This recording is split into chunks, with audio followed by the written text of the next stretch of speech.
প্রথম চান্সে যদি জান্নাতে যেতে চান, জাহান্নামের কোনো স্পর্শ ছাড়া যদি জান্নাতে যেতে চান, তাহলে এই 16 বদভ্যাস থেকে, 16টি অপরাধ থেকে নিজেকে বাঁচাবার চেষ্টা করতে হবে। নাম্বার 1, যাদের মধ্যে ঈমান নাই তারা জান্নাতে যেতে পারবে না। দ্বিতীয় সবচেয়ে বড় বাধা হলো আত্মীয়তার সম্পর্ক ছিন্ন করা। আত্মীয়তার সম্পর্ক ছিন্নকারী সে জান্নাতে যেতে পারবে না। তৃতীয় বড় বাধা হলো যারা চগলখড়ি বদভ্যাস আছে এই রোগটা। চতুর্থ, প্রতিবেশীকে কষ্ট দেওয়ার রোগ যাদের আছে। 5 নম্বর হলো অহংকার। 6 নম্বর হলো প্রতারণা করা, মানুষের সাথে মানুষকে ধোঁকা দেওয়া। 7 নম্বর হলো দান করার পর খোঁটা দেওয়া। 8 নম্বর হলো কৃপণতা। 9 নম্বর হলো ঘুষ দেওয়া নেওয়া।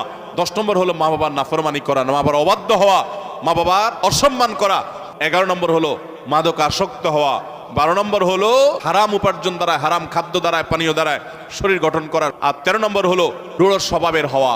14 নম্বর হলো গণক হওয়া। 15 নম্বর হলো ব্ল্যাক ম্যাজিক করা, ব্ল্যাক ম্যাজিশিয়ান। আর 16 নম্বর হলো সিল্কের পোশাক পরা।